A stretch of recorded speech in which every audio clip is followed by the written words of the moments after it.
علی آقا فقط جسارتا جلسه داره ضبط میشه دیگه، صوتی و تصویری، درسته؟ بله بله بله بله.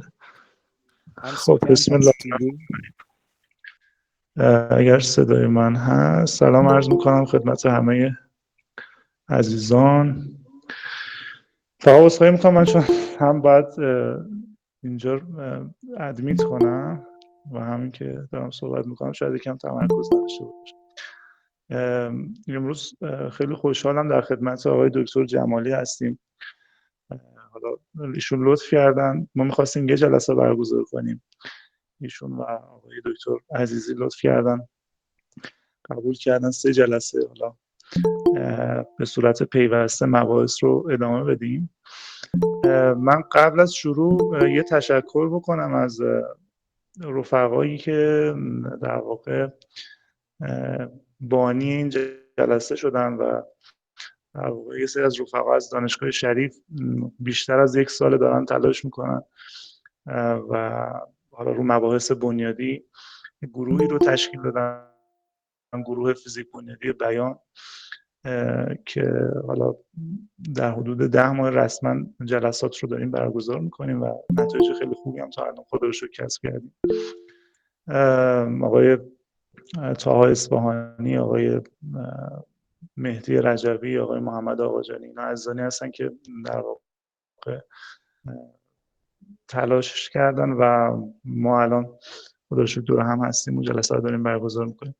آقای دکتر جمالی هم دیگه نیاز به معرفی ندارن، هرچند من میدونم ایشون هم زیاد خوششون نمیاد از تعریف، ولی داشتم دیشب باهاشون صحبت میکردم، میگفتم که شما جز معدود افرادی هستین توی نسل خودتون که دیگه تکرار نمیشید، یعنی جز افراد انگشتشماری هستن که واقعا هم از لحاظ هوشی و هم از لحاظ در واقع عمق در واقع مطالبی که ایشون کار کردن، من بعید میدونم حالا تو هم نسل‌های ما نسل قدیم‌تر از خودشون کسی پیدا بشه. ایشون خب ارشد دکتراشون رو با دکتر گلشنی بودن و کار کردن و بالاخص دکتراشون رو روی بحث آگاهی کوانتومی و رابطه میان ذهن و مغز در واقع پروژهشون رو انجام دادن و یک مقاله بسیار درخشان روی این حوزه دارن که در واقع میتونم بگم در کنار رهیافتایی که تا الان مثلا 2 تا رهیافت مطرح در سطح جهان هست، این واقعا تنه میزنه به اون رهیافت. حالا ایشالله تو جلسه بعدشون مختص این رهیافت رو توضیح میدن خدمتتون. امروز حالا ایشون در واقع توضیح خواهند داد، بیشتر مروری هست به نظریات مهمی که تا الان توی بحث آگاهی کوانتومی که حوزه بسیار داغی هست الان و بسیار جذاب شده برای دانشمندان و مخصوصا فیزیکدان‌ها و بین رشته‌ای هم هست، یعنی علوم اعصاب، روانشناسی، حتی شیمی، زیست شناسی، اینا همه درگیرن و فلسفه حتی. و یه ویژگی بارز حالا رویکرد آقای دکتر جمالی این هستش که تلفیق فلسفه و فیزیک رو ما در نظرات ایشون کامل مشهود می‌بینیم. یعنی سالها خب افراد مختلفی این رو گفتن که بالاخره باید ما یه روزی به این در واقع حد برسیم که فلسفه بتونه تأثیر بذاره روی فیزیکمون و در واقع متافیزیکمون بتونه فیزیکمون رو بکشه جلو و کار ایشون حقیقتا مصداق یک همچین حرکتی هست که ما می‌بینیم متافیزیک فیزیک رو یک قدم کشیده جلو. من دیگه بیش از این صحبت نمی‌کنم، جلسه رو میسپارم به آقای دکتر. امیدوارم که حالا بتونیم استفاده کنیم از جلسه.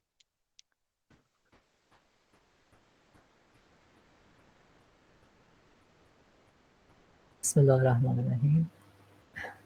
سلام عرض میکنم خدمت همه رفقا و اینجا. علی خیلی لطف داری، معمولا قلوب میکنی و در حق بنده البته و بسیار لطف داری. اهل تعارف نیستم، مقدماتو بزنیم کنار. خیلی خوشحالم که این جلسه هستم در خدمتتون. تقریبا میشه گفت که یه بیش از 3 سال از ارائه نظریه ابن سینا میگذره و توی این 3 سال یک ارائه جامعه هیچ وقت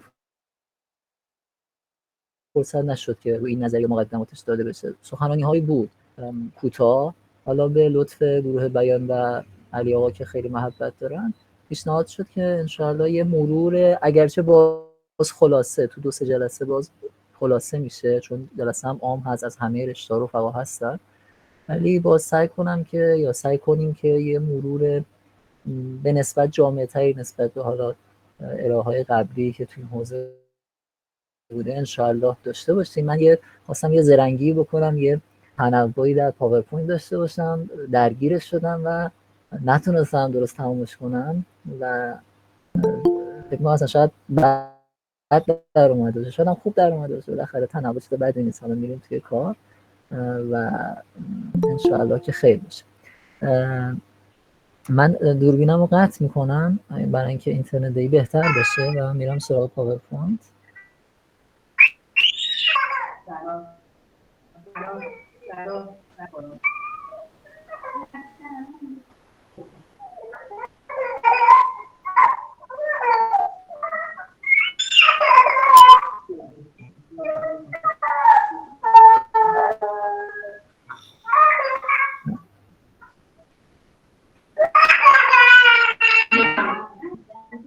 علی آقا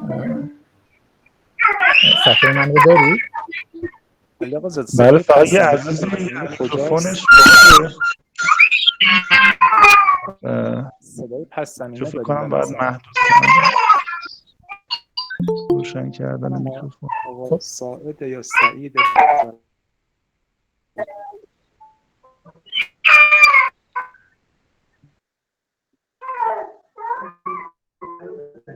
فکر کنم دکتر جمالی رو هم بستم.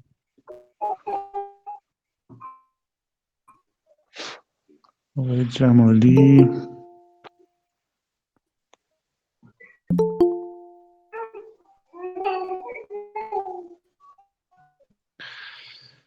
خب فکر کنم نمیشه جدا میکروفون رو روشن کرد، یعنی اجازه داد روشن کنن. خب رفقا اگر میکروفون روشنه رعایت کنن، یعنی میکروفون دسترسی آزاده که جلسه با اختلال مواجه نشه. ممنونم. علی آقا صفحه من شعره هنوز؟ بله. بسم الله الرحمن الرحیم. بریم جلو تا یخمون باز بشه. خب امروز هم احتمالاً به یه مقدمه روی موضوع آگاهی کوانتومی میگذره. سعی میکنم امروز یه زخم اولیه بهش بزنم. اگر برسیم انشاءالله و عمری باقی باشه تو جلسات بعدی جدی‌تر وارد نظریه ابن سینوبهم بشیم و در نهایت در واقع تو جلسات بعدی دوست عزیزمون جناب آقای فغانپور بتونن در توسعه نظریه ابن سینوبهم به حوزه‌های مثل حیات و غیره ارائه داشته باشن و یک پک نسبتاً مختصر جامعی داشته باشیم. اصلا آگاهی کوانتومی چیه؟ علی آقا ببخشید معذرت میخوام قبل شروع بحث، من چون پاورپوینت جلومه کامنت رفقا رو نمیبینم. اگر کامنت مهمی بود که باید در حین ارائه خبردار میشدم لطفاً به فیدبک بدید. اگر چند دقیقه نیاورم یه فیدبکی بهم بدید که من بدونم وصلم اصلا و صدا میاد. بله. خیلی ممنون. دمتون. خب آگاهی کوانتومی چیه؟ به عنوان یه مقدمه ما یه چیز داریم به اسم آگاهی. این آدمک نقاشی کلاس 3 ابتدایی من و که یه چیزی به اسم مغز داره و یک مفهومی به اسم آگاهی، یک ادراکی از خودش، یک احساسات درونی. حالا من با یه ابرکی بالای سرش کشیدم، کاری ندارم این کجاه. و کوانتوم مکانیک این شکل پایینی که یه موجی اومده به یک در واقع سد پتانسیل خورده و میدونیم که تو کلاسیک اگر یه موجی یه ذره یه چیزی بیاد به دیوار بخوره به عنوان یه سد پتانسیل برمیگرده عبور نمیکنه مگه اینکه دیوار رو بزنه خراب بکنه، مثلا اینقدر انرژیش بالا باشه که عبور کنه، ولی اگر انرژیش اونقدر بالا نباشه که دیوار رو خراب بکنه رد نمیشه. ولی کوانتوم مکانیک چیزای عجیبی برای ما داره و یکیش اینه که ذره ممکنه رد بشه بدون اینکه دیوار رو خراب بکنه. یعنی چی؟ یعنی بدون اینکه انرژیش بالاتر از اون انرژی دیوار باشه. و یه سر طیف من تو این بحثم کوانتوم مکانیکه و یک سر طیفم آگاهیه. اینکه آیا این دوتا به هم ربط دارن یا نه موضوعی که امروز میخوایم یکم بهش بپردازیم. ولی اگر بخوام از آخر ماجرا شروع بکنم، آگاهی کوانتومی یعنی اینکه من بتونم به سمت آگاهی حرکت بکنم با توجه به نظریات فیزیک مدرن، بتونم در مورد آگاهی صحبت بکنم. حالا برخی در مورد چیستی آگاهی صحبت میکنن، در مورد مشتقات آگاهی و ذیل آگاهی مثل اختیار، مثل تعامل مثلا روح و بدن، مثل ادراکات، مثل اثرگذاری روی بدن، مثل منتال استیت ها، حالات ذهنی، کلا چیزهایی که مربوط به روان میشه که قدیم‌تر صرفا در علمی به اسم علم روانشناسی اونا رو شاید بررسی میکردن بخشایشو.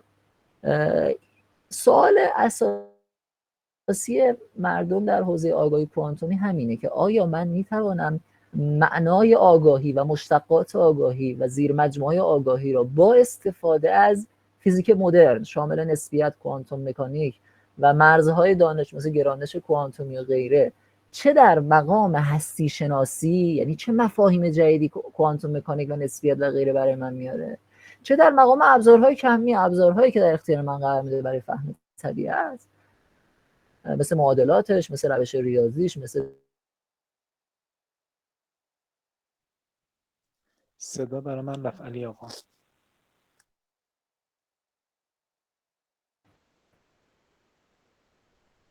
بله صدا رفت. علی آقا صدا هست؟ چون موبایلم زنگ زد.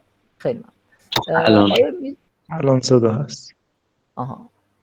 آیا میتونه کمکی بکنه به در واقع این کوانتوم مکانیک، نسبیت خاص، نسبیت عام، کیهان شناسی، فیزیک مدرن، آیا میتونه کمکی بکنه به فهم بهتر آگاهی و مسائل آگاهی؟ این میشه حوزه آگاهی کوانتوم. در واقع ما یه مغزی داریم که فکر میکنیم که آگاهی هر چی هست احتمالاً مربوط به این مغز است، چون اگه دستمو قطع کنم باز ظاهرا آگاهی میمونه، اگر پامو قطع کنم باز آگاهی میمونه، اگه قلبمو بردارم یه قلب مصنوعی بذارم ظاهرا آگاهی میمونه. ولی اگر مغزه را ظاهرا دستکاری بکنم، جابجاش بکنم، پایین بالا بکنم، انگار اتفاقاتی برای آگاهی میفته ظاهرا. و وقتی که مغز کلا تخریب بکنم میبینم که بله آگاهی هم کلا از بین رفت. و یا دستکاریش بکنم میبینم که توی منتال استیت ها اتفاقاتی میفته. فلذا به نظرمون میرسه که مغز جای کلیدیه در تعامل با آگاهی و آگاهی نسبتی با مغزه و مغز هم که میدونیم مجموعه از نورون ها تو سطوح مختلف و لول های مختلف، ظاهرا البته تا اونجا که ما میدونیم مجموعه از نورون ها، شاید چیزای بیشتری توی مغز باشه همونطور که هست، و نورون ها با هم دیگه ارتباط دارن. نورون ها واحدهای سازنده مغز ما هستن. بدن ما از سلول تشکیل شده و سلول های که توی مغزن اسمشون میذاریم، حالا حداقل بخشی از سلول اسمشون میذاریم نورون، منظورم نورون به معنی عام میشه، که این نورون ها، این خطوط نقاشی که من کشیدم اگر موسم معلوم باشه، در واقع یه گیرنده هایی دارن، یک در واقع آکسون و یک بدنه ای دارن و در واقع یک فرستنده هایی دارن، هر کدوم از این نورون، و این نورون ها به هم دیگه وصلن. اگه بخوام از ریاضی توصیف کنیم مثل یک گراف میمونه که در واقع هر کدوم از این گره های من نورون های من هستن و این یال ها نوع تعامل و ارتباط، ببینید اینجاها نوع تعامل و ارتباط این نورون ها با هم دیگه است که یک پترن های مختلفی میتونه در واقع داشته باشه. در واقع یه نورون که فعال میشه نورون بعدیش رو، نورون کناریش رو و غیره رو فعال میکنه و در نهایت یک جریان فعالیت نورونی در مغز به وجود میاد. و اینجا در واقع یعنی من از آگاهی شروع کردم، در این نتیجه رسیدم که احتمالاً مغز چیز مهمیه، بعد به نورون ها رسیدم، واحدهای سازنده مغز، خیلی ساده اندیشانه دارم میرم جلو، ولی علم دیگه بالاخره باعث اینجوری رفت جلو. و بعد میرسم که آیا این نورون ها کوانتومی رفتار میکنن؟ آیا کوانتوم مکانیک در توصیف این در واقع فعالیت ها میتونه دخیل باشد یا نباشد؟ که حوزه رو برای من میسازه به اسم کوانتوم برین، که آیا رفتار مغز رفتار کوانتومی هست یا نیست. و بعد ممکنه برم جلوتر، برم بیشتر بشم، در خود نورون ها چیزایی رو بررسی کنم، روابطی رو بررسی کنم، در کانال های یونی و پتاسیومی، در واقع دینامیک و فانکشن و روابطی که داخل نورون ها به طور میکروسکوپی برقراره، در میکروتیوبول ها و غیره در نورون ها، و آیا اونجا کوانتوم مکانیک وجود داره و کار میکنه، و یک حوزه‌ای به اسم کوانتوم بیولوژی اونجا برای من به وجود میاد. پس اگر بخوام برگردم، میشه گفت که کوانتوم برین ذیل کوانتوم بیولوژی تعریف میشه و کوانتوم کانشسنس ذیل کوانتوم برین میتونه تعریف بشه. البته تو استادی بعدی میگه که هر کدوم از این معانی ممکنه که معانی عام‌تری داشته باشن از زیر حوزش. خب بریم جلو. و اما آگاهی کوانتومی، ببینید هنوز تو مقدمه هستم. آگاهی و حالات ذهنی این چیزیه که همتون در واقع درکی ازش دارید، این خودآگاهی که درک میکنید، احساساتی که دارید، یه حوزه‌ای از بالاخره ادراکات ما و برداشت ما از عالم، همون ادراکات درونی ما، حالات ذهنی ما. حالا ما میتونیم رو نفس بذاریم، رو روح بذاریم، رو ذهن بذاریم، هر چی تو اسم بذاری دعوا نداریم، هر اسم می‌خوایم روش بذاریم. اینها حوزه، یه حوزه خاصی از مطالعات بشر بالاخره به این حوزه. یه بخش دیگه‌ای که در این مباحث مهمه در حوزه آگاهی کوانتومی، بحث مغز و نورون‌ها و سیستم‌های زیستی که در جمجمه ما و در بدن ما وجود داره و در واقع حوزه بیولوژی، علوم اعصاب و این دست مسائل میشه.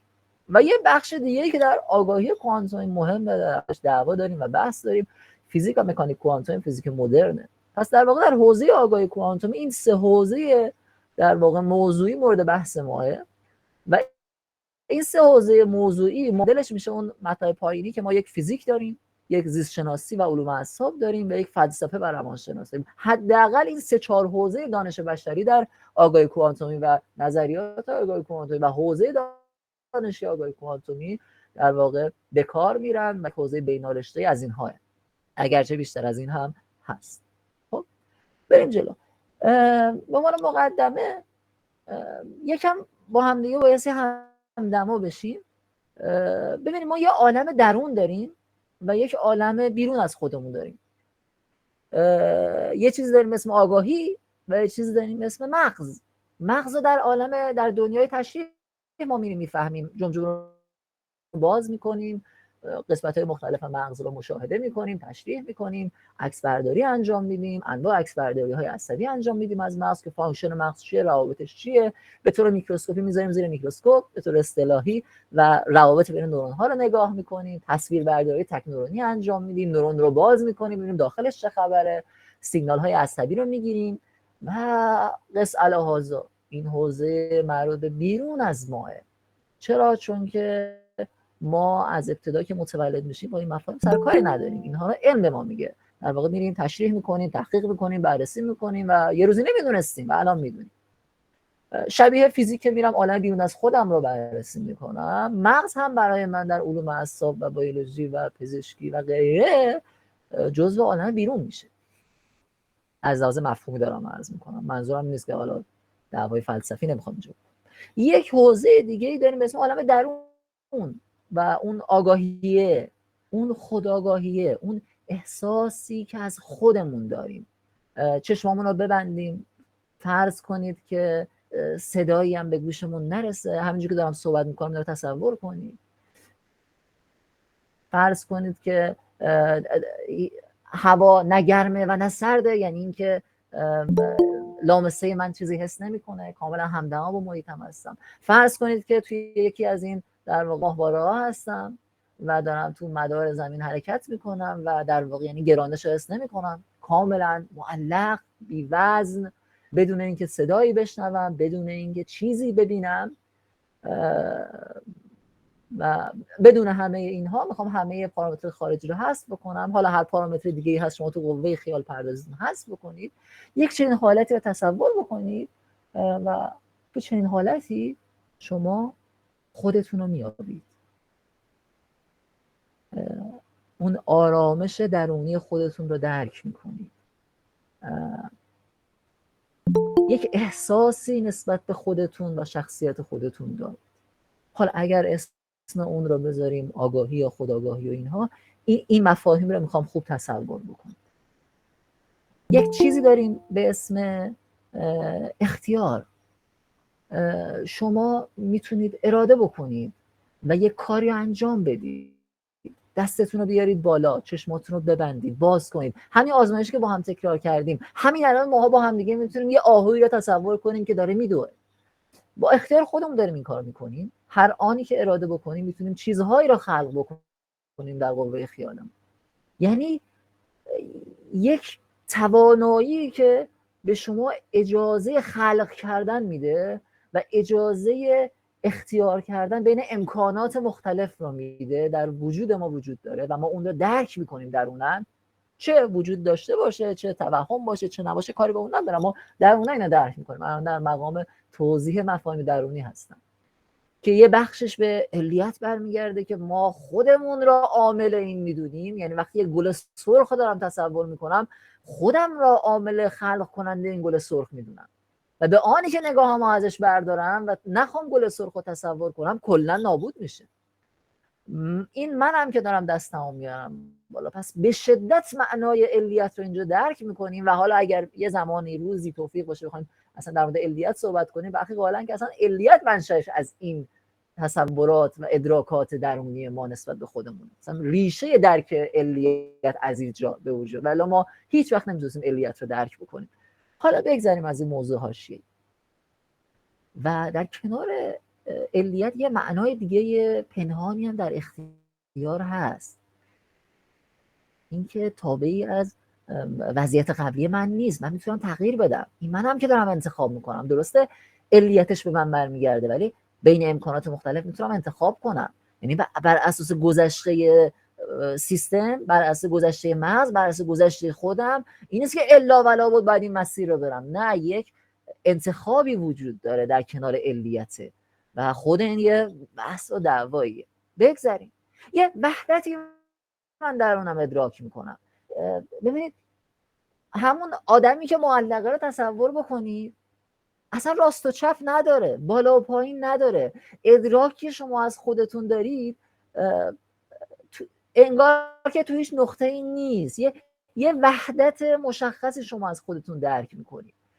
شما وقتی که شاد میشید یا وقتی غمگین میشید با خودتون متحد میدونید، هیچ جزئی برای خودتون نمیبینید که بگید نه این تیکه من مثلا شاده، این تیکه وجود من و درون من غمگینه. بله ممکنه بگید دست من زخمه ها، این میشه عالم بیرون از شما. فرض کردم که اصلا از ابتدایی که متولد شدید نه هیچ درکی از دست و پا و چشم و آزمایش خیالیه، میدونم میشه بهش انقلاب وارد کرد، ولی حالا چنین فرضی کنید یک اتحاد وجودی و یک وحدت وجودی از خودتون ادراک میکنید. بریم جلوتر. ما قدرت ادراک داریم و ادراک کردن یعنی اینکه رنگ سبز رو میفهمیم.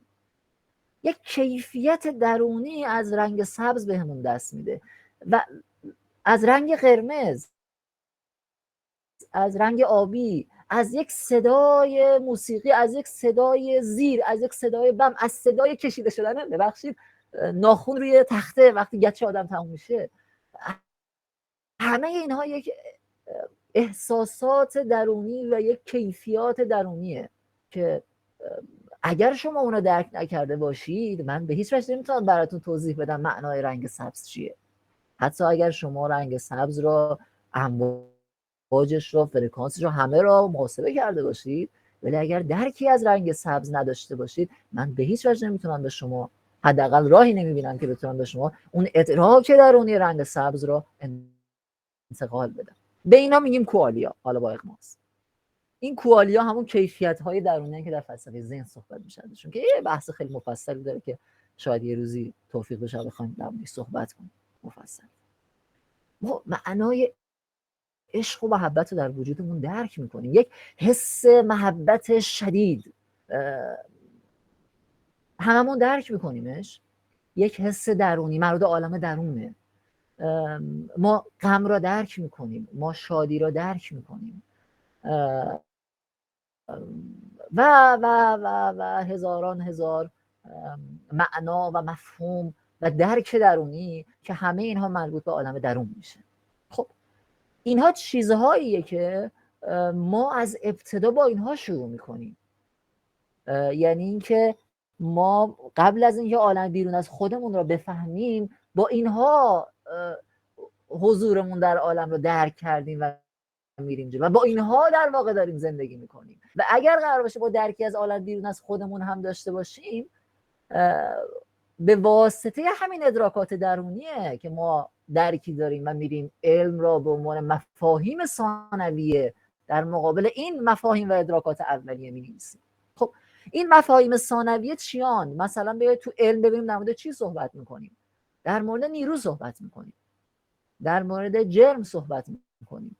حالا به زبون کلاس سوم ابتداییش میزان ماده تشکیل دهنده یک جسم، به زبون فیزیکیش مقاومت یک جسم در مقابل وارد شدن یه نیرو چقدر مقاومه. اگر خیلی مقاوم باشه یعنی جرمش زیاد، وقتی من یه نیروی ثابت بهش وارد میکنم، یه کامیون رو من سخت میتونم حرکت بدم، یه ژیان راحت‌تر میتونم حرکت بدم. حتی اگر ژیان براتون آشنا باشه، برای مدل شستی ژیان خیلی معنای نزدیکی داره.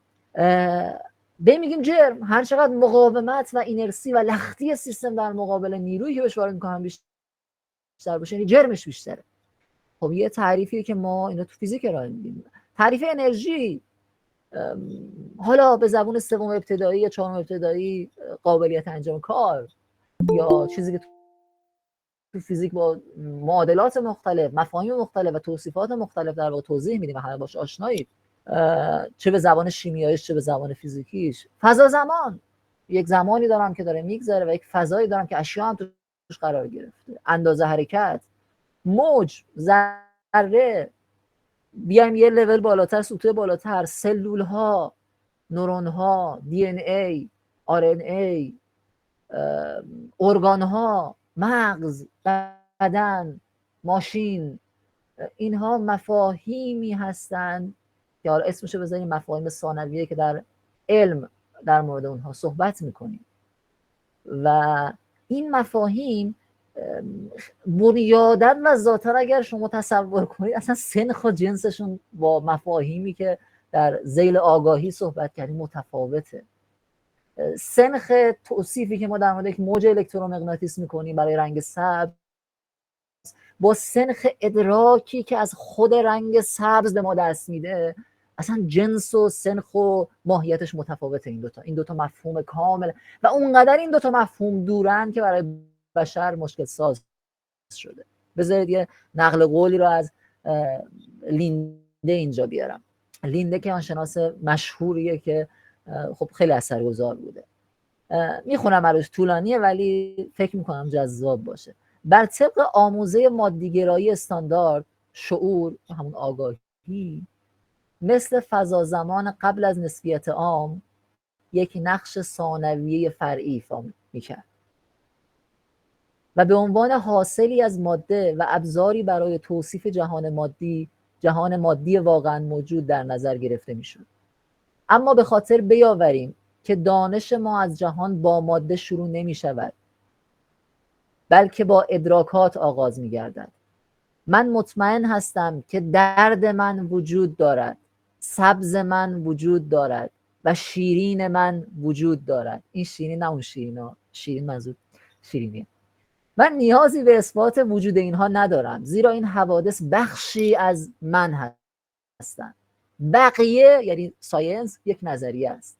سپس ما میابیم که ادراکاتمان از قوانین تبعیت میکند، قوانینی که به آسانترین نحو فرمول بندی میشوند اگر فرض کنیم که یک واقعیت زیربنایی ورای ادراکات ما وجود دارد.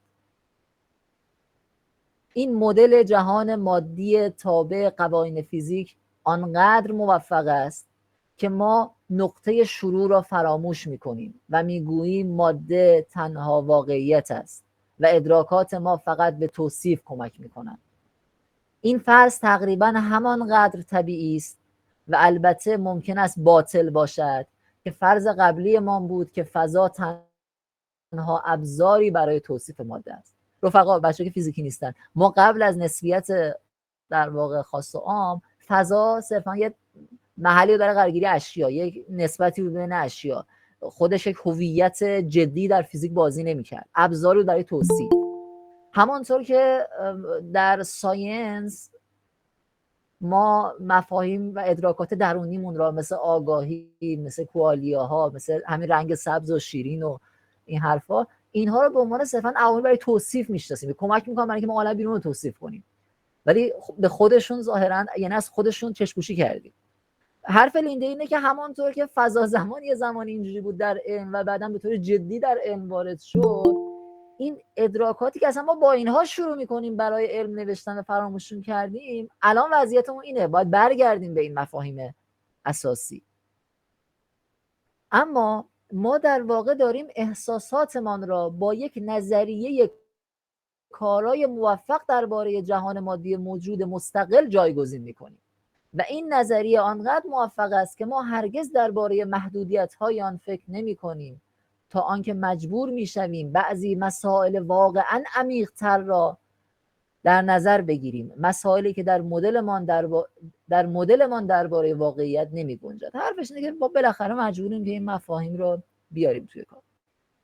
آیا ممکن نیست که شعور مثل فضا زمان درجه آزادی ذاتی خودش را داشته باشد و نادیده گرفتن آن منجر به توصیفی اساساً ناکامل از جهان شود؟ اگر قرمز من، آبی من، درد من اشیاء واقعی موجود باشند، نه فقط انعکاسی از جهان مادی موجود، آیا ممکن است یک فضای عناصر شعور وارد کنیم و این امکان تحقیق نماییم که شعور ممکن است خودش به ذاتهی، تو پرانتز من میگم، وجود داشته باشد حتی در غیاب ماده؟ بهتر است که اشتباه گذشته را تکرار نکنیم، بلکه اذعان کنیم که مسئله شعور و مسئله ذی‌ربط حیات انسانی و مرگ نه تنها حل نشده اند، بلکه در یک سطح بنیادی تر تقریباً به طور کامل مورد بررسی قرار نگرفتند. برگردیم به سری قبلی. من یه سری هویات درونی دارم که توصیف کردم، یه سری مفاهیم بیرون دارم در ساینس، و این دو دنیا خیلی از هم دورن، خیلی از هم دیگه دورن. و گاهی اوقات به این دلیل دور بودن و موفقیت ساینسی که ما نوشتیم ما رو غافل کرده از در واقع از اینکه از کجا شروع کردیم و چه چیزی برام مثلا اصالت داشت و چه چیزی اصیل تره. اینو داشته باشید به عنوان یک مقدمه. بریم جلو. خب بعد از این مقدمه که در واقع نقطه شروعیه برای بحث‌های آگاهی کوانتومی که بخواد این دو حوزه در واقع مفهومی رو به هم دیگه وصل بکنه، بهتره که من برگردم به اول داستان. مثلا علم دنبال چیه؟ این علم از ابتدایی که ما تاریخ مکتوب از بشر داریم و علم وجود داشته، به صورت مکتوب دست ما رسیده، به دنبال پاسخ به سوالات بنیادی انسان بوده. سوالاتی که اون حس شگفتی رو در وجود ما روشن میکنه و یک درکی از ناشناخته به ما میده. حالا یه سری از سوالات رو من اینجا لیست کردم. اینکه ساختار کیهان چگونه است، اینکه از کجا شروع شده و به کجا ختم میشه. این سوالات از ابتدای فلسفه یونان و فلسفه باستان بوده تا همین الان. ماده چیه؟ زمان چیه؟ حیات چیست؟ از کجا شروع شده حیات تو این عالم؟ آگاهی چیه؟ نسبت این آگاهی با حیات چیه؟ سطح این آگاهی در اشیاء مختلف چیه؟ آگاهی به معنایی که صاحب اختیار بودن از کجا به وجود میاد و اختیار اساسا چیه؟ آیا مکانیزمی داره یا نداره؟ ما چجور خودمون رو کنترل میکنیم؟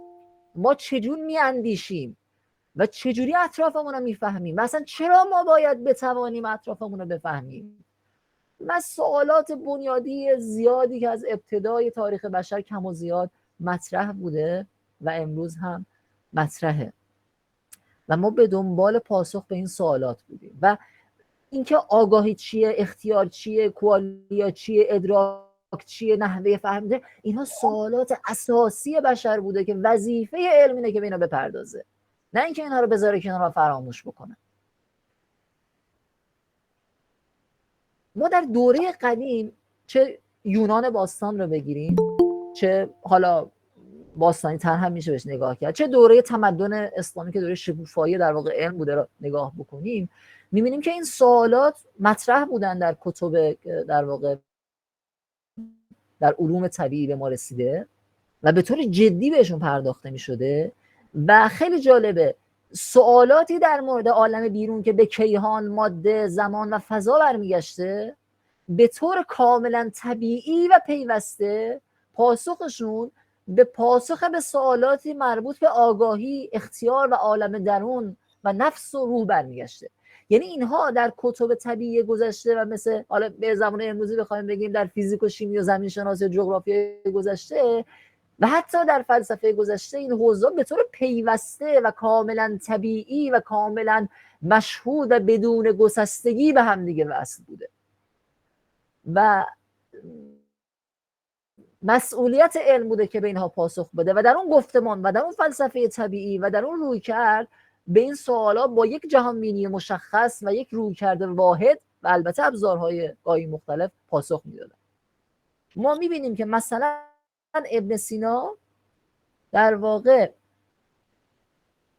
این عکسی که این بالاه مثلا مربوط به کارهای ابن سینا رو مغزه، ابن سینا از در واقع طبیعیاتش رو اگه نگاه بکنیم میبینیم که از در واقع ماده و جوهر و قوه و صورت و توصیف عالم بیرون و گرانش و آسمان و کرات و اینا شروع میکنه میاد جلو تا به بدن میرسه، در توصیف بدن، تشریح آناتومی مغز، نواحی مختلف مغز، تخریب کردن اینا چه بلای سر ما میاره، رویکردهای شناختی مغز تا اونجا که برسه به نفس که ادراک چیه، آگاهی چیه، تعامل نفس چیه و بعد از اینکه این مجموعه رو تموم کرد میرسید به مقدمه برای الهیاتش که وارد فلسفه و الهیاتش.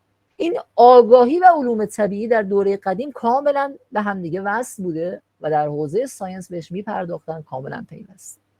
بعد از اینکه علوم در واقع از جوامع اسلامی ترجمه شد به غرب، همین رویکرد در ابتدا تا یه حدی حاکم بود. به مرور حالا بنا به دلایل مختلفی که برخی از فلسفه‌های خاصی که در غرب حاکم شد، فلسفه‌های تجربه گرا یا فلسفه‌های قاره‌ای که در واقع در غرب حاکم شد، یا رویکردهای کلی و مکتب‌های فلسفی که حاکم شد و به دلیل موفقیت چشمگیر اون حوزه علوم طبیعی که شامل فیزیک میشد، بلخص مکانیک نیوتنی و فیزیک نیوتنی، و دور شدن مردم از این مفاهیمی که مفاهیم اولیه بودن، این دو حوزه دانشی از همدیگه در غرب جدا شد، طوری که هم از لحاظ فلسفی دوگانه انگاری باب شد که این دو حوزه آنقدر از همدیگه دورن که اصلا به طور موازی دارن کار میکنن، و هم از لحاظ علمی فیزیک به طور کمی با رویکرد برخی فلسفه‌های تجربه گرا که فلسفه رو میذاشت کنار، مفاهیم درونی رو میذاشت کنار، ادراکات درونی رو میذاشت کنار و صرفا به تجربه و این مفاهیم ثانویه در واقع اعتبار براشون قائل بود، این دو حوزه به طور جدی از همدیگه جدا شد و این جدا شدن صرفا یک جدا شدن برگشت پذیری نبود، اونقدر مفاهیم این حوزه ها از هم فاصله گرفت که تقریبا حوزه های مربوط به درون و آگاهی و روان و در واقع حالات ذهنی یا غیر علمی تصور شدن، صحبت کردن در موردشون، یا گفتن علم هیچ نسبتی با اینها ندارد، یا اینکه اساسا برخی از اینها را منکر شدن و گفتن اصلا وجود نداره، مثلا چیزی به اسم اختیار وجود نداره، آگاهی اصلا به اون معنایی که داریم ازش به عنوان ادراک توهمه، وجود نداره، هر آنچه هست همین فیزیک و حالا مثلا فیزیک عام فیزیک. خب این رویکرد در واقع در دوره عظیمی حاکم بود و دست علم به معنای فیزیک و زیست شناسی و در واقع شیمی و غیره از توصیف این حالات بریده شد واقعا و هیچ ورودی به این توصیف نداشت که حالا من جلوتر صحبت میکنم که چگونه نداشت و چرا نمیتونست در واقع توضیح بده. بذارید چند تا نقل قول بیارم. حالا یه نکته دیگه بگم، علوم مدرن چه اتفاقی افتاد توش؟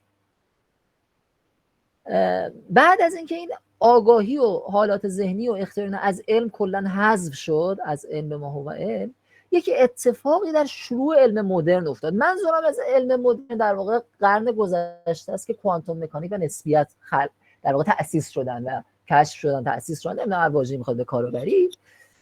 یک اتفاق خیلی جدی اینجا افتاد و خیلی مهم که توضیحش میدم.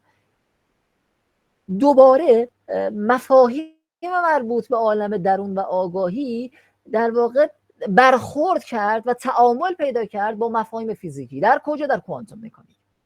یعنی انگار این دو تا دست دوباره هم لمس کردن و به هم دیگه رسیدن و این یک نقطه عطفی بود در دانش بشری که دوباره این دو حوزه کاملا فاصله گرفته مجبور شدند به دلیل محدودیت‌هایی که داشتن اگه ما عالم رو توصیف بکنیم در نظریه کوانتوم مکانیک به هم دیگه مرتبط بشن. اگرچه ممکن خود کوانتوم مکانیک نفهمند چه کاری کردن، ولی این نقطه عطفی بود به نظر من در تاریخ علم که این در واقع آشتی ناخودآگاه و ناخواسته در علم به وجود اومد. در کجا؟ در مسئله اندازه‌گیری در کوانتوم مکانیک. حالا توضیحش میدم چی. این اتفاقی که در واقع علوم مدرن افتاد و اتفاقات دیگه‌ای که من توی اسلاید بعدی توضیح خواهم داشت، اون هستی شناسی کاملا متفاوت و عجیب غریب و زنده و پویایی که علوم مدرن در اختیار ما گذاشت، برخلاف هستی شناسی فیزیک کلاسیک که کلا آگاهی و اختیار و حالات ذهنی را حذف می‌کرد از حوزه دانش، این هستی شناسی انگار یک تحول جدید و یک بستر جدیدی برای ادامه پیدا کردن این اتصال به وجود آورد که دوباره بازگردیم به اون مفاهیم و ببینیم آیا اون مفاهیم را دسترسی بهشون داریم در علم مدرن و یک رویکردی نسبت به علم آینده به وجود اومد که علم آینده بتواند در این مسیر قدم برداره و اون عکس پایینی دوباره این آگاهی و فیزیک، حالا اگر اسم علم آینده رو بشه فیزیک گذاشت، دوباره با همدیگه در واقع عجین بشه و یک اتصال طبیعی پیوسته حقیقی بینشون به وجود بیاد در علمی که الان در دسترسمون نیست، ولی در مرزهای اون داریم گام برمیداریم و میریم به سمتش و خیلی شواهد برامون روشن شده. در این بین بذارید در اون فضایی که مردم منتظرن که یک انقلابی به وجود بیاد و هنوز اون انقلاب‌های فیزیک مدرن جا نیفتاده از هستی شناختی برای کسایی که در حوزه روان و آگاهی کار میکنن، یا امروز در مورد علم آینده یه سری نقل قول رو در واقع بیارم. پنروز خب میشناسید همه، برنده جایزه نوبل فیزیک، از بزرگترین ریاضیدان‌ها و فیزیکدان‌های معاصری که واقعا کارهای عظیمی کرده در حوزه در واقع چه بحث‌های فیزیکی، چه بحث‌های فلسفی و فلسفه علمی، چه بحث‌های بنیادی و چه بحث‌های در واقع مربوط به حوزه آگاهی.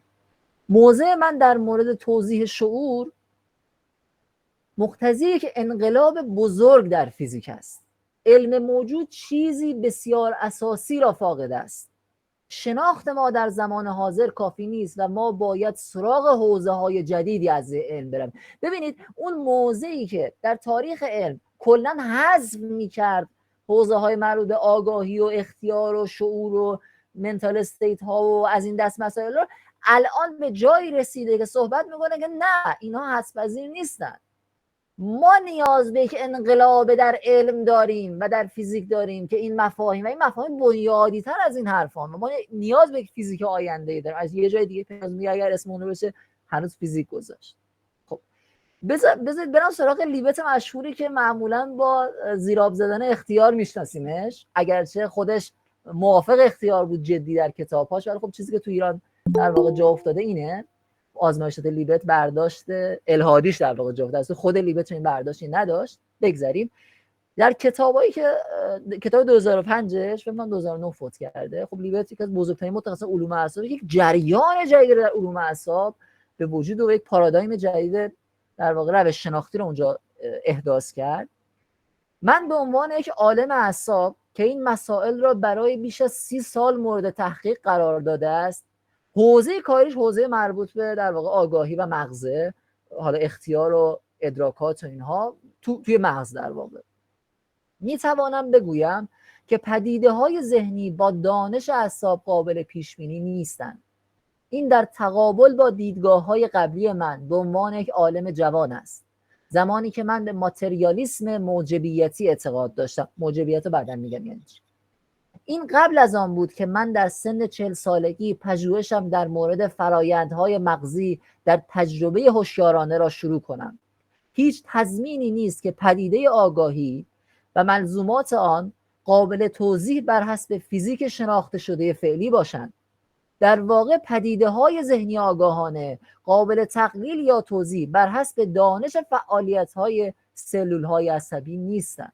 این هم داره صحبت از، در کتابش مفصل صحبت از در واقع ایده فیزیک آینده‌ای که حالا در ادامه مباحث فیزیک مدرن مطرح میشه که بتونه این مسائل توضیح بده و نیاز به این مسائل.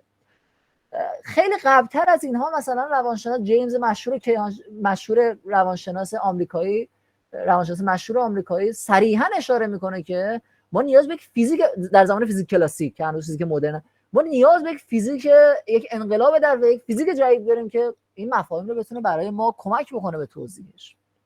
راجر تیریک فیلسوف معاصر انگلیسی که خب فلاسفه جمع میشناسن حتما ایشون را، خیلی مشهور است. چرا نباید یک علم تبدیل یافته، توسعه یافته، حتی قادر نباشد که روزی وجود واقعیات روحی را قبول کند در مقابل کسایی که کلاً میذاشتن کنار؟ از این تعمیم صرفاً متافیزیکی در زمان حاضر که چنین چیزهایی، منظور اون حالات ذهنی و اینها، آگاهی، نمیتوانند وجود داشته باشند، این نتیجه گیری شده که آن غیر ممکن است. اینکه متافیزیک فعلی چه این چیزایی رو نمیتونه توضیح بده یا قائل نیست به وجودش، نتیجه گیری شده که توضیح اینا غیر ممکنه یا وجودشون غیر ممکنه. اما سوال این است که آیا علاقه به فهم سرشت واقعیت مطرح است، اون وظیفه علم که باید دنبال شناخت باشه، یا اعتبار یک روش علمی که برای توانایی‌های فعلی انسان مطرح شده است، یا اعتبار فیزیکی که امروز ما میشناسیم؟ خب من یه نگاهی هم به ساعتم بندازم. خیلی عالی. خب برم سراغ بعد از این نقل قولا.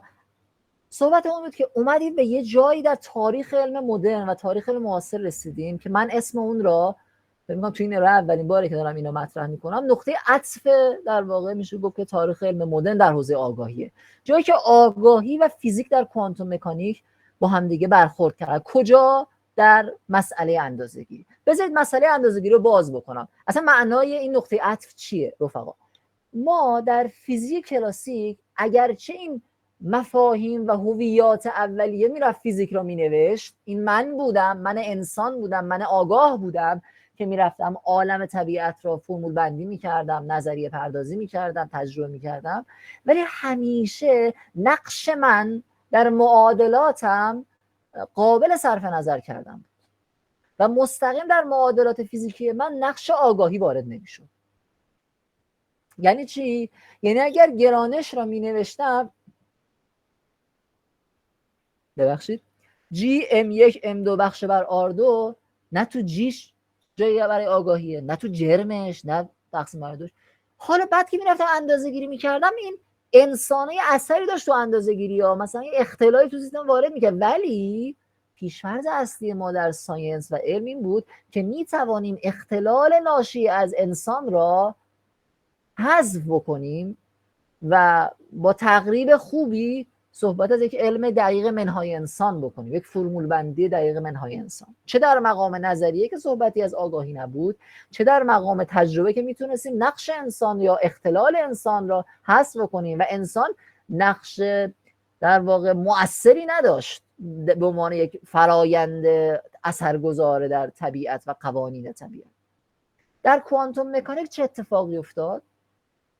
در مسئله اندازه‌گیری که ما قبل از اندازه‌گیری بچه‌ها توصیفمون یک موجی هست، یک معادله‌ای هست، یک تابع ریاضی هست، حالا با رویکردهای مختلف کوانتوم مکانیک که نمیخوایم الان واردش بشیم، و این امکانات مختلفی را به ما میده. یعنی یک الکترونی که میرسه به سر دوراهی، فیزیک کوانتوم مکانیک میگوید که این الکترون اگر من یک آشکارسازی بذارم، چون الکترونی که با چشم نمیتونم ببینم، باید آشکارساز بذارم، اینکه این دوراهی از سمت راست میخواد بره رفته یا از سمت چپ رفته، دو تا آشکارساز بذارم، این الکترونه به زبون عامیانه مختاره. به زبون فیزیکی هیچ ارجحیتی نداره که دست راست یا چپ بره و دو امکان براش وجود داره. ممکن است دتکتور دست راست پیداش بکنه، یعنی الکترون در نگاه رئال از سمت راست حرکت کرده است، یا دتکتور سمت چپ، یعنی در نگاه رئالیستی به عالم که حالا انقلت سرش، یعنی الکترون انگار از دست راست حرکت کرده و اینجا آشکار شده. پس بنابراین اینجا یک سوالی پیش میاد، اینکه این موجی که یا این تابع ریاضی که داشت الکترون رو توصیف میکرد و امکان این را میداد که الکترون دست راست باشد و امکان این را میداد که الکترون دست چپ باشد، هر دو امکان را ممکن میدونست. باشد من رو ترجمه کنید که تجربه میشود، یعنی هم ما ممکن بود الکترون دست راست پیدا بکنیم، هم ممکن دست چپ پیدا بکنیم. اندازه گیری که میکنیم اینجا الکترون را یا دست راست یا دست چپ پیدا میکنیم. خب اگر که دستگاه اندازه گیری من خودش قرار باشه که یه سری ابزار دیگه، یه سری چیزای فیزیکی دیگه، یه سری چیزای مکانیکی دیگه، یه سری چیزای الکترومغناطیسی دیگه، بالاخره یه سری از یه سری پیچ و مهره‌ای تشکیل شده ابزار اندازه‌گیری من به زبان عامیانه.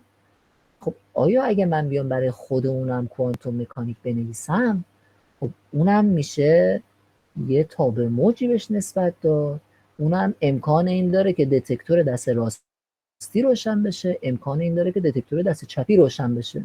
پس فیزیک کوانتوم مکانیک به من چی میگه تا اینجا؟ میگه یک الکترونی هست، ممکنه دست راست پیدا بشه، ممکنه دست چپ پیدا بشه، یه دتکتوری داریم، ممکنه دست راست، یه تابع موجی داره دتکتور من که میگه ممکنه دتکتور دست راست روشن بشه، ممکنه دتکتور دست چپ روشن بشه. خب آقا آخر کدومش روشن میشه؟ کی روشن میشه؟ و چرا دست راست دست چپ روشن میشه؟ اینجا کوانتوم مکانیک گفت آها، ما یه چیزی داریم به اسم اندازه‌گیر، ناظر آگاهی که اندازه میگیرد و میفهمد و میبیند آن نقطه نقطه عطف است، آن نقطه نقطه است که یکی از این دو حالت که الکترون و دستگاه اندازه‌گیری دست راست یا الکترون و دستگاه اندازه‌گیری دست چپ کدومش رخ بدهد، یکیش حذف بشه امکانش، یکی دیگه به وجود بیاد. تابع موجی که هم دست راست وجود داشت به زبان رئال، هم دست چپ وجود داشت، یکیش کلا نابود بشه، یکیش به فعلیت برسه. چه کسی داره این کارو میکنه؟ ناظر آگاه. که این کارو میکنه وقتی تصمیم گرفت نگاه بکنه چرا دست راست و دست چپ، چرا دست چپ و دست راست نشد، اینا دیگه کوانتوم مکانیک میگه نمیدونم، حالا میرسیم بهش. پس اینجا در مسئله اندازه‌گیری و مشاهده کردن عالم، جایی که ما بهش به زبان فیزیکی میگیم تقلیل تابع موج، یعنی تابع موجی که در کل فضا منتشر شده بود تقلیل پیدا میکنه و جایگزیده میشه در یک نقطه. یک الکترونی در این اتاق من وجود داره، در اتاقی که شما نشستید دارید حرف من رو گوش میکنید وجود داره. کوانتوم مکانیک میگه که تابع موج این الکترون که تنها چیز توصیف کننده این در واقع تنها چیز در دسترس ریاضیمون هست که فیزیک کوانتوم مکانیک به ما میده، میگه که الکترون در کل این اتاق تابع موجش منتشره و پخشه. وقتی شما اندازه گیری میکنی بالاخره الکترون یه گوشه پیدا میکنی، دتکتور یه گوشه یه دینگی صدا میکنه، پس الکترون الان اونجاه. چه اتفاقی افتاد؟ تابع موج شما از این که تو کل این فضا منتشر شده بود تقلیل پیدا کرد، جایگزین شد به همون نقطه، شد یه تابع ضربه اونجا. به این فرایند تقلیل تابع موج، خب چرا این اتفاق افتاد؟ چون ناظر اندازه گیری کرد، ناظر آگاه. اینجا آگاهی در ذات کوانتوم مکانیک و به عنوان یک عامل مؤثر در فیزیک وارد شد و این نقطه عطفی بود در جریان دانش. حالا اگرچه بعدها برخی به سمت آگاهی رفتن، برخی اومدن گفتن نه کوانتوم مکانیک در واقع ناکامله و نمیتونه توضیح بده و دستگاه اندازه‌گیری من تابع مکانیک کوانتومی نیست و شاید خود دستگاه اندازه‌گیری من که یا خودش آگاهه یا به اندازه کافی پیچیده است که نمیدونیم پیچیدگی یعنی چی، اون داره این کار انجام میده، ولی کاری به این دعوا نداریم. مهم این است که در فرایند اندازه‌گیری جزء اصول کوانتوم مکانیک به طور ویژه و جدی و حقیقی ما مسئله آگاهی و ناظر آگاه را وارد فیزیکمون کردیم برای اولین بار. اینا داشته باشید به عنوان یک نقطه عطف. در ادامه چه اتفاقی افتاد؟ فقط به این نقطه ختم نشد. فیزیک مدرن یک جریان هستی شناسی و مفهومی متفاوتی نسبت به فیزیک کلاسیک برای ما به وجود آورد که حیرت آوره و بستر به وجود آورد که مفاهیم مربوط به حالات ذهنی در اون بستر قابل گنجیدن باشد یا سازگار باشد یا همخون باشد. توضیحش بدم. ببینید ما در فیزیک کلاسیک یک مفهومی داشتیم به اسم تقلیل گرایی. یعنی چی؟ یعنی من میتونستم مغز را به فانکشن و فعالیت نورون ها تقلیل بدم. مغز که چیزی جز نورون ها نیست، پس من میتونم مغز رو به نورون ها تقلیل بدم. نورون ها رو میتونم به پروتئین های داخلش تقلیل بدم. اونم که یه نورون بالاخره چی تشکیل شده؟ از پروتئین ها تشکیل شده، از مولکولات تشکیل شده، مولکولای زیستی. خب پس اینم که از اونه. پس اگه من فیزیک و تعامل و زیست شناسی این پروتئین ها رو بدونم میتونم نورون رو توصیف بکنم. خیلی عالی. نورونم که بدونم میتونم مغز رو توصیف بکنم. خیلی عالی. مغزم که بدونم میتونم منتال استیت ها و آگاهی و ادراکات رو توصیف بکنم. اونم اگر بدونم، یعنی روانشناسی رو بدونم، میتونم جامعه رو توصیف بکنم، اقتصاد رو توصیف بکنم، جامعه شناسی رو توصیف بکنم و غیره. برگردم پایین، پروتئین ها رو بدونم میتونم نورون، مولکولا رو بدونم پروتئین ها، اتم ها رو بدونم در واقع مولکول ها، ذرات بنیادی الکترون و پوزیترون و اینا رو بدونم، اتم ها رو میتونم توصیف کنم. پس بنابراین اگر من فیزیک بنیادی و در واقع فیزیک میکروسکوپی را بدانم میتوانم هر آنچه هست را توصیف کنم. میگن رویکرد تقلیل گرایانه. یعنی دیگه اون ببینید اصلا این رویکرد اساساً جایی برای مفاهیم مثل آگاهی و حیات و منتال زنده. چرا؟ چون همش قابل تقلیل به همون ذرات بنیادیه از هستی شناختی. اصلا جایی نمیمونه، افقی نمیمونه برای توضیح این مسائل با علم. چون اصلا دیگه اونها هویتی ندارن، صرفا یا توهمن یا در واقع یک سطوحی هستن که نه سطوح برآمده، یک سطوحی هستن که از جمع اجزا تشکیل شده. چیزی اضافه تری نیست که بخوای به توضیح، از ارزش توضیح نداره. خب ولی فیزیک مدرن به ما چی گفت؟ گفت نه خیر، من علاوه بر سطح میکروسکوپی سطوح دیگه ای دارم. وقتی اجزا دور هم دیگه جمع میشن پارامترهای جدیدی به وجود میاد، پدیده های جدیدی ناشی از این اجزا در کل سیستم هویت ذاتی پیدا میکنه و به وجود میاد، مثل ایمرجنت پروپرتی ها، مثل ایمرجنت آیدنتیتی ها و انواع ایمرج ها ایمرج میکنه، برآمده میشه که اونها وجود دارن و قوانین خودشون را دارن و اساساً بر اساس قوانین سطح پایین‌تر قابل توضیح نیستن. یک افق جدید رو باز کرد، اصلا کلاً متفاوت، و صحبت از کل سیستم کرد. کوانتوم مکانیک تا به موجی به شما میده مربوط به دو ذره. اگر شما 2 تا الکترون داشته باشید در یک جعبه، شما در فیزیک کلاسیک الکترون 1 و الکترون 2 داشتید، در صورتی که در کوانتوم مکانیک شما یک تابع موج ریاضی نسبت میدید که مربوط به هر 2 الکترونه. توصیف این 2 الکترون را نمیتوانید به صورت تابع موج الکترون 1 به علاوه تابع موج الکترون 2 بنویسید، بلکه تابع موجی دارید مربوط به کل 2 الکترون، یک سیستم 2 الکترونی دارید. دیگه اصلا اون مفهوم کلاسیک الکترون 1 و الکترون 2 را بریزیم دور. من یک کل واحدی دارم، یک موجودی دارم که اسمش میذارم یک موجود دو الکترونه، یک تابع موج کلی، یک وحدت و یک پارچگی به سیستم داده میشه که این وحدت و یک پارچگی نه قابل توضیح نه قابل تقلیل به تک تک اجزا. خب این یک هستی شناسی کاملا متفاوتی نسبت به فیزیک کلاسیک ما عرضه کرد. در فیزیک مدرن که ما در جاهای مختلف فیزیک، در حالت جامع، در کوانتوم مکانیک، در کوانتوم فیلد تئوری، در نسبیت، در واقع که در جاهای مختلفی این در واقع کلگرایی و این وحدت و یکپارچگی را می‌بینیم. خب ما یک مفهومی در درون خودمون داشتیم مثل وحدت و یکپارچگی، یادتون باشه ما که وحدتی در خودمون، ما جز نداریم، یه کلی از خودمون احساس می‌کنیم. چه جالب، انگار چیزی که در علم قدیمی جایی براش نبود به اسم وحدت و هر چیزی موضعی بود، هر چیزی جای خودش رو داشت، هر چیزی قابل اشاره بود، این ذره با اون ذره در دو نقطه مختلف بودن و یک کلی نبود که در واقع قابل اشاره نباشه بگم این کل کجای این سیستمه. امروز در فیزیک مدرن یک کلی وجود داره که من نمیتونم بگم دست راست سیستمه یا دست چپ سیستمه، نمیتونم بگم پایینه یا بالاه. و این کل چقدر شبیه به اون کلی که ما درونن ادراک میکردیم که قابل اشاره حسی به زبان فلسفه قدیم نبود و این یک افق جدیدی رو برای ما باز کرد. ما یک مفهومی در فیزیک، صدام هست علی آقا؟ بله صداتون هست. ما یک مفهومی داشتیم در فیزیک در واقع مدرن به اسم ناموضعیت فضایی.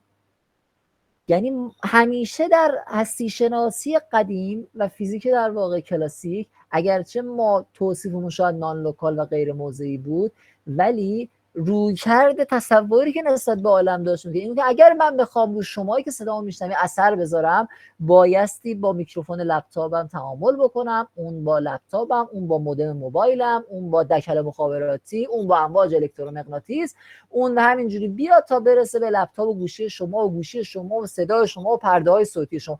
یعنی چی؟ یعنی برای یک اثرگذاری من نیاز به دومینو دارم، باید همسایه به همسایه اثر بذارم و این میشه اسمش موضعیت در فیزیک زمانمندم هست. و تصویری که ما داشتیم این بود نسبت به عالم، ولی فیزیک جدید صحبت از ناموضعیت کرد و آزمایشات بل این را در واقع برای ما کاملا اثبات کرد و الان یک چیز کاملا قطعی در فیزیک و هستی شناسی عالم کاملا ناموضعیه. یعنی اجزای عالم میتوانند آنی و بدون واسطه با همدیگه مرتبط باشن و ما به عینه در آزمایش بسیار دقیق کوانتوم مکانیکی در فاصله چند ده کیلومتری آزمایش بلگونه همین اخیراً از حالا دهه در واقع 89 که شد تا همین الان آزمایشاتش الان تا چند کیلومتر رفته انجام شده و این قطعیه اینکه عالم بیرون از ما، عالم فیزیکی کاملا ناموضعیه و این پدیده‌ای بود که در فیزیک قدیم نبود و یک افقی رو باز میکنه برای اون ادراکاتی من درون خودم ناموضعیت رو درک میکنم، یا آزمایشات روانشناسی که کاملا صحبت از ناموضعی بودن روان یا تعامل روانهای مختلف با هم میکرد که این هم در واقع در آزمایش دقیق فنی در واقع روانشناسی، آزمایشات بم و غیره در واقع با دقت ساینتیفیک در واقع اثبات شده و قطعیه. منظورم اثبات شده علمی، البته اثبات شده فلسفی. بریم جلوتر. ما یک مفهومی در فیزیک در واقع مدرن داریم به اسم علیت بالای پایین که قبلا نبود.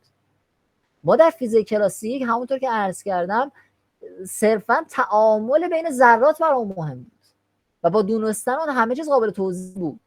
این سطح ذرات بود که سطح مولکولی را میساخت و این سطح مولکولی بود که سطح پروتئین و سطح پروتئین که سطح نورون را میساخت و مهم قوانین و روابط علی بین اجزا بود، در عرض هم بودن همه چیز.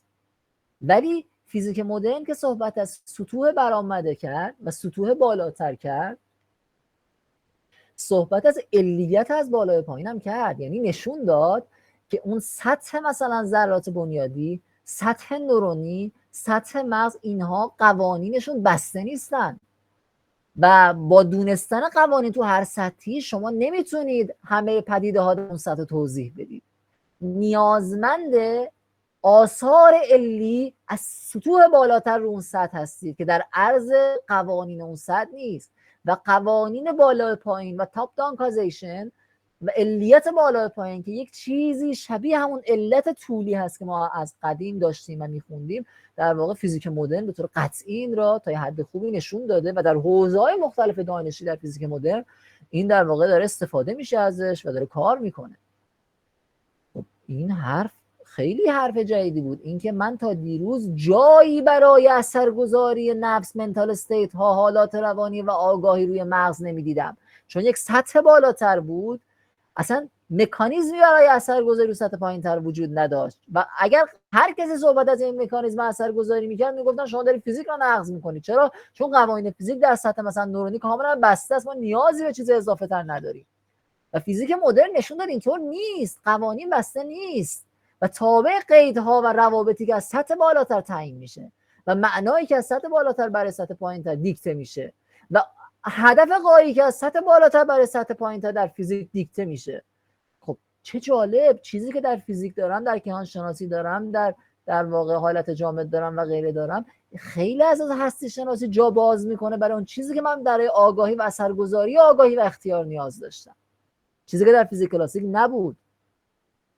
و یک پدیده بسیار مهمی که شاید بگم هنوز در فیزیک مدرن جا نیفتاده اونقدر، بس ناموضعیت زمانیه.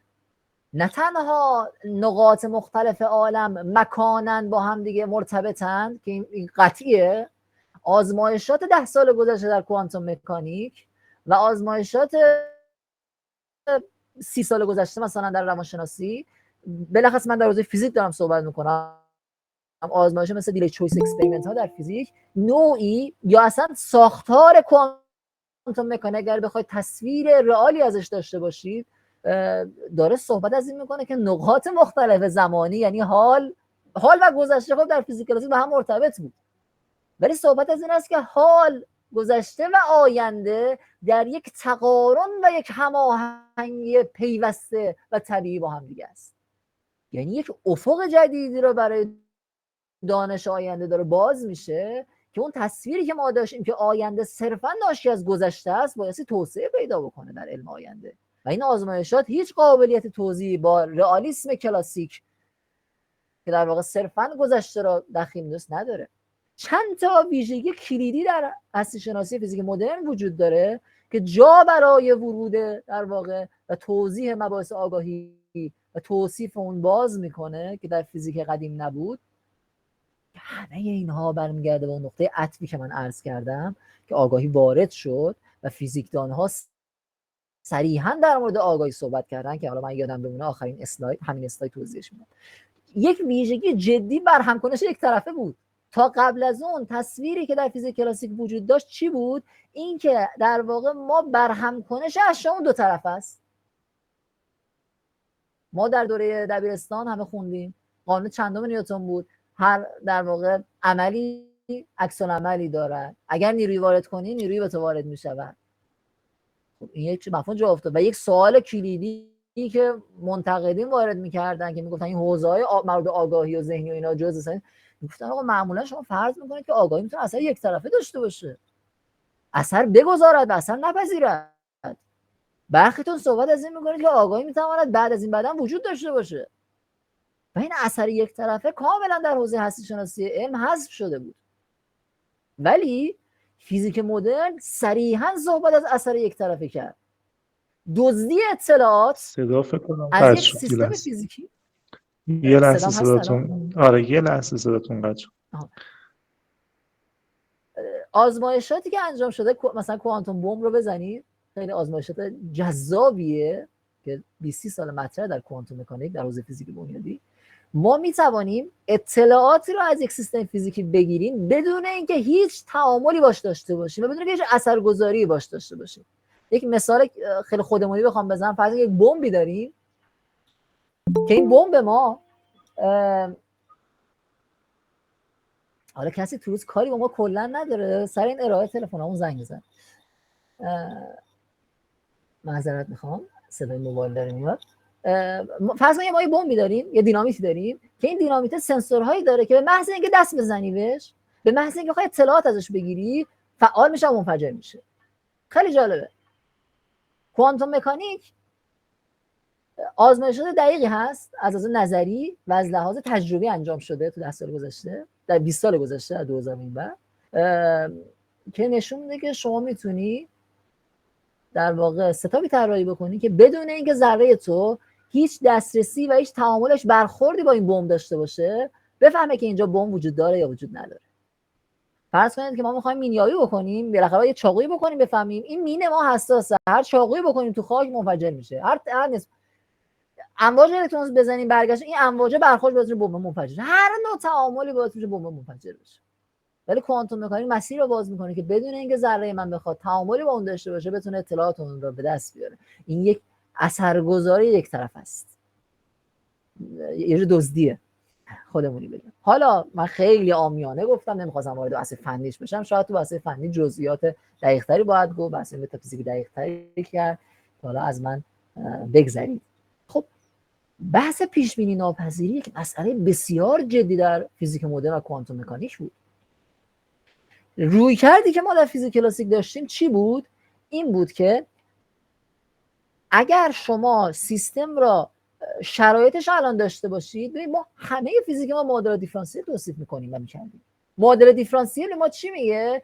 میگه که شما اگر که در واقع شرایط مرزی رو داشته باشید حل مسئله داری. شرایط مرزی یعنی چی؟ یعنی شرایط اولیه در فیزیک که دینامیک داریم. یعنی اگر شما مثلا در فیزیک مکان و سرعت داشته باشی و بدونی چه نیروهایی به سیستم داره وارد میشه، از قبل بدونی، یعنی نیروی تابع زمان نداشته باشی، نیروهات بدونی، میتونی دقیقاً توصیف کنی که لحظه بعدی ذرات کجاه.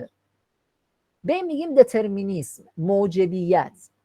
این جهان بینی کلاسیک که خیلی نقدهای جدی بهش وارد شد و هیچ راه فراری ازش وجود نداشت، باعث یک جهان قفل شده، بلاک یونیورسی برای شما به وجود بیاره که یه بحث خیلی مفصلی داره.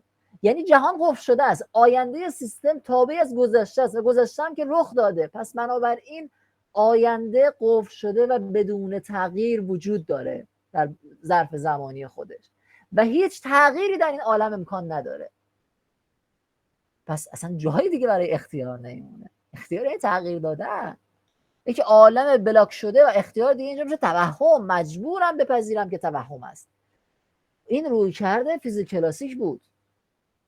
فیزیک مدرن ما چی گفت؟ مثلا شروع فیزیک مدرن و بالاخص کوانتوم مکانیک با این ایده بود که موجبیت در عالم میکروسکوپی و در عالم جایی نداره و سیستم میکروسکوپی شما وقتی یک الکترون میرسه به سر دوراهی ذاتاً قابل پیش بینی نیست. ذاتاً قابل پیش بینی نیست. نه اینکه مثلا علتی داره، پارامتری داره، متغیر نهایی داره، من نمیدونم. نه، الکترون برسه به دوراهی اصلا هیچ بنی بشری نمیتونه بگه از کدوم ور میره و ذاتاً آینده تابع از گذشته تو این مسئله نیست و دو امکان براش وجود داره. وقتی دتکتور میذاری به زمان علمی تر، وقتی دتکتور میذاری اینکه الکترون سمت چپ یا راست پیدا میشه، این هیچ علتی نداره و قابل پیش بینی نیست. حالا یک مدلی مثل مدل کوانتوم مکانیک استاندارد کلا علیت رو گذاشت کنار، ولی نیاز به این کار نیست. ما میتونیم موجبیت رو بذاریم کنار، پیش بینی پذیر رو بذاریم. من با این تیکش کار دارم، چون میدونید که 17 18 تا، من میگم بالای 14 تا نظریه در مورد کوانتوم مکانیک وجود داره و یه نظریه‌اش مثلا یک دو نظریه‌اش شانس قائل و علیت میذاره، بسیار نظریه‌اش نه علیان و حالا کار به این موضوع نداره. مهمترین چیزی بود که موجبی اصلا شکست این ساختمون موجبیتی ها، کار درست قضیه ویران کرد این روی کرده موجبیتی و پیش بینی پذیری رو. آقا آینده قابل پیش بینی نیست، آینده قابل پیش بینی نیست و این خیلی کمک کرد برای باز شدن جایی از لحاظ مفهومی، از فنی نمیگم، از مفهومی برای بحث‌های اختیار. می توانیم آینده رو عوض بکنیم و عالم قفل شده نیست.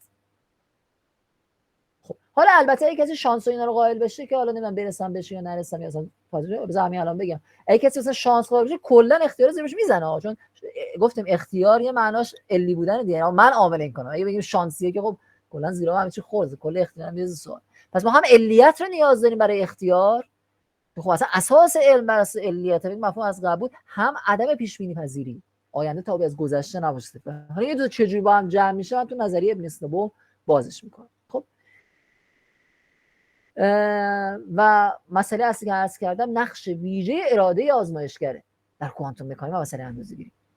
این اراده آزمایشگر که انتخاب میکنه چه ستاپ آزمایشگاهی بچینه و این ستاپ آزمایشگاهی که بچینه سریعا در فرمالیسم کوانتوم مکانیک وارد میشه و اثر داره در پایه‌های فضای من، اثر داره در انتخابی که اثر داره در تقلیل تابع موج. در فرایند تقلیل یافتن این من ناظر آگاه هم حداقل بخشی از نظریات کوانتوم مکانیک صحبت از این میکنه که این من ناظر آگاه هم که دارم موجب تقلیل تابع موج میشم. فلذا ما یک نقش ویژه و طبیعی و اساسی برای اراده آزمایشگر در حوزه فیزیک مدرن داریم. خب این از مقدماتی خودمانی و سعی کردم زیاد وارد مسائل فنی نشم.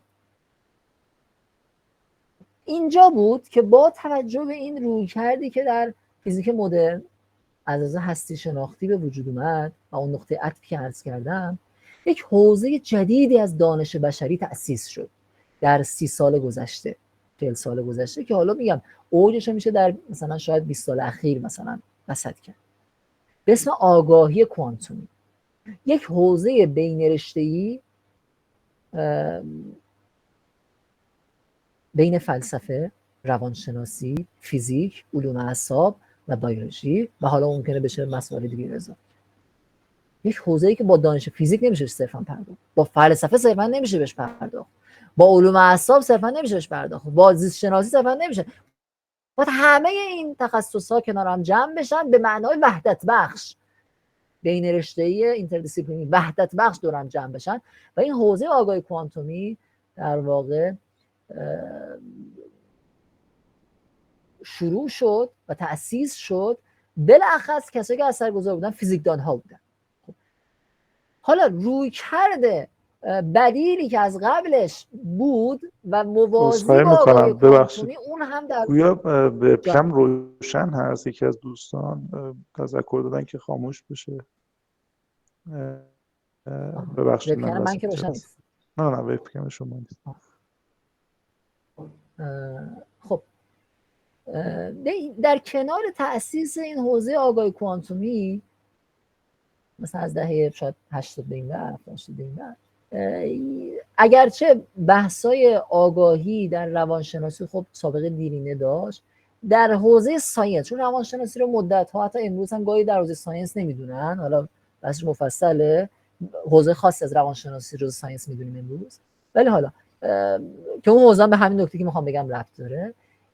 در علوم اعصاب بالاخره سعی میشد که با رویکرد تقلیل گرایانه به بحث مربوط به آگاهی بپردازن.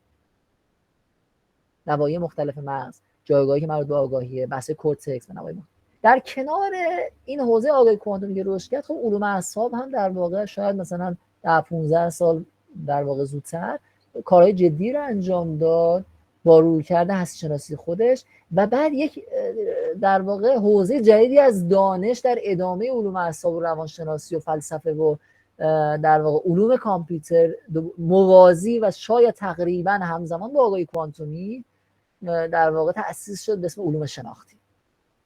این دو حوزه دانشی بشر در واقع سعی کردن به مسائل آگاهی بپردازن. جفتشون هم بین رشته‌ای تأسیس شدن. یکی با یک بدنه عظیم در علوم اعصاب و روانشناسی و اینها، ولی با هستی شناسی فیزیک کلاسیک. میدونید پزشکی امروز، علوم اعصاب امروز، همه اینها بر اساس فیزیک کلاسیک هنوز. و اگرچه 100 ساله که ما بسیاری از مفاهیم فیزیک کلاسیک رو کنار گذاشتیم، مثلا نگاهمون نسبت به عالم عوض شده، هستی شناسیمون، ولی خب هنوز این هستی شناسی در پارادایم های ما در حوزه‌های دیگه دانش اونقدر جدی وارد نشده. اگرچه بحثش هست ولی اونقدر جدی. خب یک جریان در علوم شناختی بود با رویکرد علوم اعصابی. این جریان اگرچه ادعای اولش و هوش مصنوعی ادعای اولش این بود که من میخوام در مورد آگاهی صحبت بکنم و آگاهی نتونست و مجبور شد بحث اختیار توهم بدون رویکرد غالب دارم عرض میکنم، اصلا در مورد آگاهی زیاد صحبت نکنه و بره سراغ مسائل فنی دیگه. و یک رویکردی به اسم آگاهی کوانتومی به وجود اومد، بیشتر توسط بزرگان فیزیک و بزرگان در واقع بیولوژی و علوم اعصاب، معمولا جایزه نوبلی ها بودن که این حوزه تأسیس کردن، در اقلیت ولی در نقطه های بالای دانش، که با اون هم سعی کرد به همین موضوع بپردازه ولی با ابزاری متفاوت و با هستی شناسی کاملا متفاوت.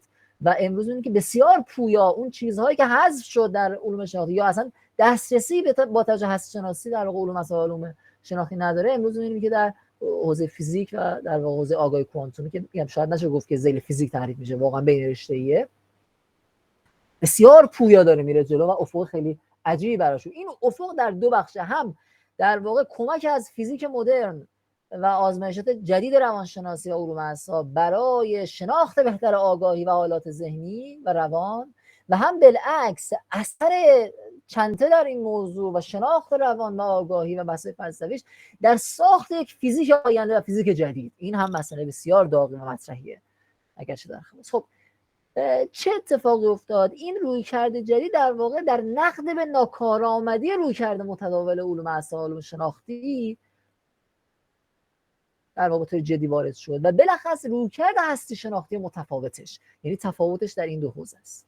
خب این تا اینجای کار من سعی کردم که مقدمه از تأسیس حوزه آگاهی کوانتومی عرض کنم خدمتتون، که قبل از این 20 سال از ابتدای کوانتوم مکانیک بزرگان فیزیک مثل پاولی، مثل دیراک، مثل در واقع خیلی از بزرگان در حوزه آگاهی قدم زدن و بحث کردن و ایده پردازی، اگرچه در کتب فیزیکی ما نیامده ولی خب تو مقالات و کتاب‌هاشون هست، ولی به طور جدی به عنوان نظریه‌های جامع حوزه آگاهی کوانتومی واقعا میشه گفت که 20 سالی که مطرح شده، ولی خب واقعا رو شونه‌های اونها رفتن بالا و اونها این کار رو انجام دادن با کوانتوم مکانیک و ایده رو مطرح کردن. هایزنبرگ، شاید اون سوالات بنیادی که عرض کردم مثلا تو حیات که به شدت مرتبط با بحث آگاهی، خب شرودینگر به طور جدی مثلا تحول به وجود آورد با کتاب حیات چیستش، و بعدها مثلا فون نویمن در حوزه آگاهی و حیات قلم زد و کار کرد و بحث ریاضی فنی کرد تا میرسیم به بحث پنروز و اکلز و در واقع ادامه مطلب. بذار اینا پنفیلد بخونن، جالبه. پنفیلد میدونید بیشترین کسی که جراحی مغز کرده، بیش از 1000 تا جراحی مغز داشته و از متخصصای اصلی مغز و اعصاب بود و خیلی کارهای جدی کرد، خیلی مشهور.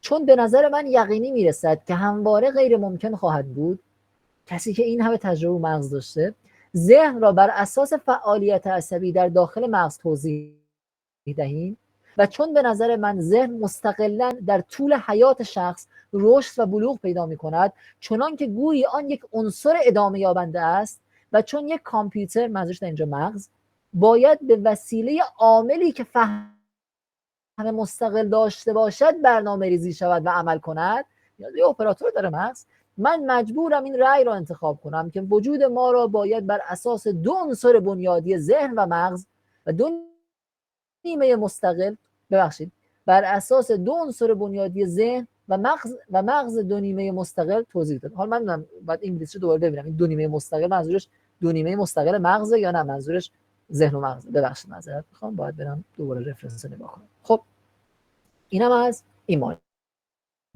خب علی آقا اجازه میدی یه آنتراکت 5 دقیقه‌ای بدیم که رفقای آرامش بگیره ذهنشون تا من وارد حوزه آگاهی کوانتومی بشم؟ حتما.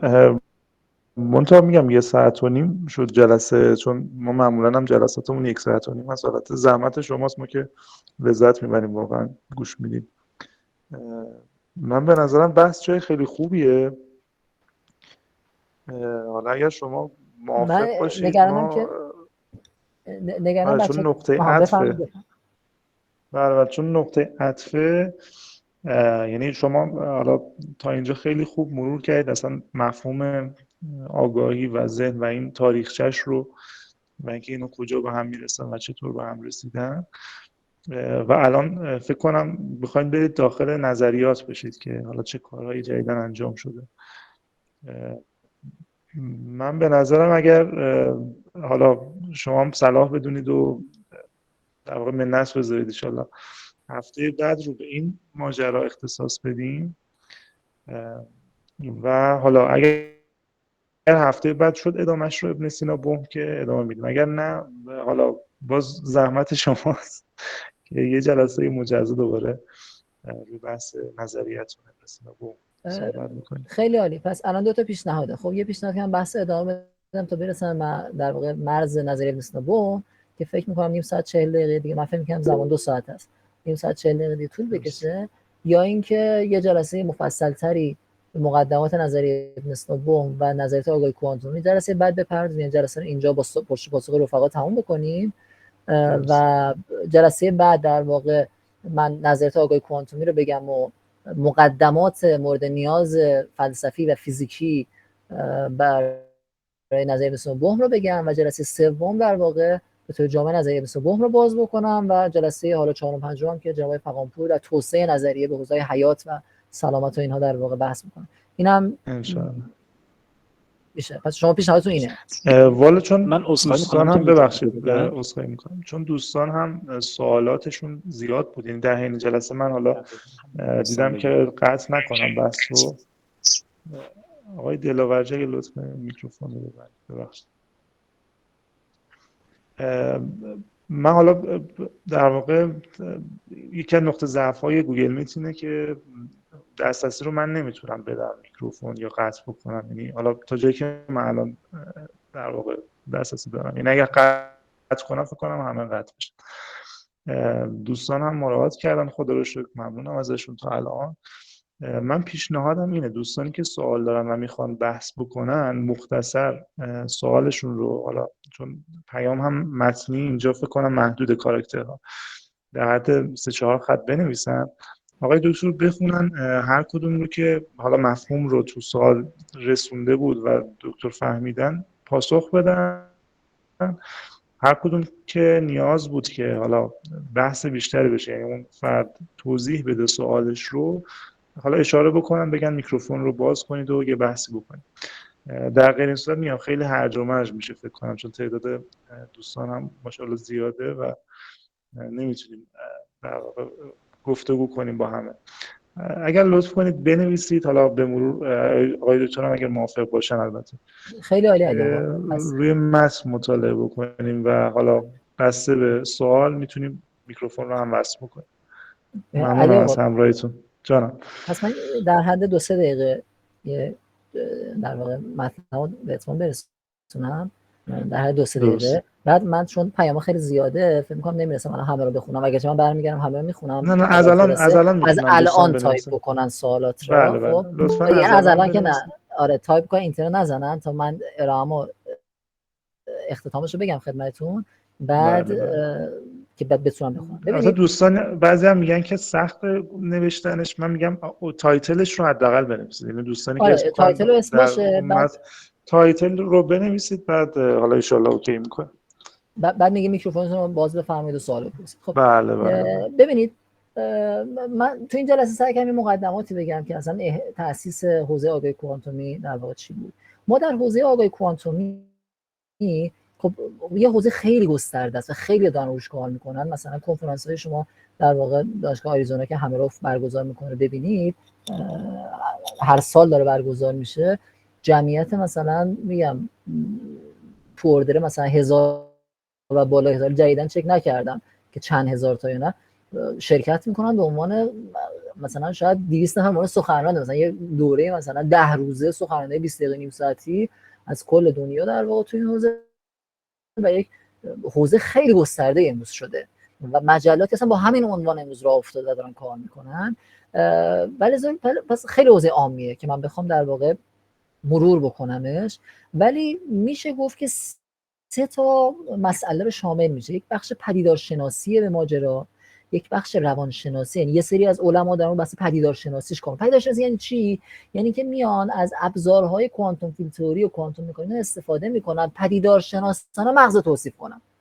حالا این کار تو اقتصاد هم انجام داده، هستی شده، نه که واقعا مغز داره اینجوری رفتار میکنه ها، نه، آگاهی، روانشناسی، اینها معادلات ریاضی رو از کوانتوم مکانیک میگیرن یا منطق حاکم رو با توجه به آزمایشاتی که میاد چقدر شبیه کوانتوم مکانیکه، معادلات حاکم بر دینامیک مغز چقدر شبیه کوانتوم مکانیکه. فرض از اون معادلات استفاده میکنن و پدیدارشناسانه سعی میکنن مدل بکنن و توصیف کنن، مستقل از این وارد دعوای کوانتوم برین بشن یا نشن. یه حوزه دیگه واسه روانشناختی ماجرا که خیلی دارنش کار میکنن، مثلا بحث تمرکز، بحث توجه، بحث گذر زمان. این دست مسائل که بیایم با آزمایشات کوانتوم مکانیک و معادلات کوانتوم و توصیفات کوانتوم مکانیک اینها رو در واقع توضیح دقیق‌تری بدیم. خب کلی کتاب و مقاله و اینا تو این حوزه نوشته شده، مثلا اثر کوانتوم زینو افکت مثلا در بحث توجه و تمرکز مثلا، یا در گذر زمان مثلا و غیره، که هم بحث تجربی داره، هم بحث نظری داره و ریاضی داره. اینم یه حوزه خیلی گسترده است که خیلی دارن تو این حوزه کار میکنن. یه بخشیش برمیگرده صریحاً به بحث آگاهی کوانتومی، کوانتوم کانشسنس، که نظریات خیلی نظری هم اینجا هست، ولی برخی از نظریات جامعی هستن، یعنی بخش فلسفیشون پیشش صفر شده، بخش در واقع بیولوژی بخش، و به اون سوالات اساسی قرار پاسخ بدن که ما میخوایم تو جلسه بعد ان شاء الله در مورد این نظریات صحبت بکنیم که نظریات جامعی هستن و معمولا آدمای گنده این نظریات رو دادن. خب مشهور هست در دنیا و درش کار میکنن و بالاخره یک شاخه دانشی را به وجود آورده. خب این نظریات به طور خاص ما 4 تا نظریه بررسی میکنیم در جلسه بعد. نظریه اکلز-بک، اکلز برنده جایزه در واقع نوبل در پزشکی، بک یک فیزیکدان معروف هست که با هم دیگه این کار رو انجام دادن. نظریه هایزنبرگ جیمز که در واقع کار استپ بود، جیمز روانشناس مشهور و هایزنبرگ فیزیکدان مشهور. استپ هم که خودش از بزرگان فیزیک معاصر هست در حوزه فیزیک بنیادی از دانشگاه برکلی. و نظریه پنروز همروف که خب یه طرف ماجرا پنروز مشهوره، یه طرف ماجرا همروف دانشگاه آریزوناست که تو حوزه متخصص بیهوشیه. و نظریه ابن سینابو که در واقع نظریه ذیل نظریه دکتر گلشنی و رویکرد بومی و در واقع جهانی توحیدی پیش رفت. این 4 تا نظریه می‌خوایم در واقع تو جلسه بعد در موردش صحبت بکنیم. نکته‌ای که می‌خوام اون اختتامی صحبت کنم اینه که هر کدوم از این نظریات با یک سوالی شروع شدن، یعنی سوال اینها متفاوته در حوزه آگاهی و توجه باید به این نکته داشت و اون پاسخ به اون سوال اون نظریه ساخت. بعد که اون نظریه ساخته شد سعی کرد به سوالات دیگه اون حوزه هم در واقع پاسخ بده که من تو جلسه بعد این رو هم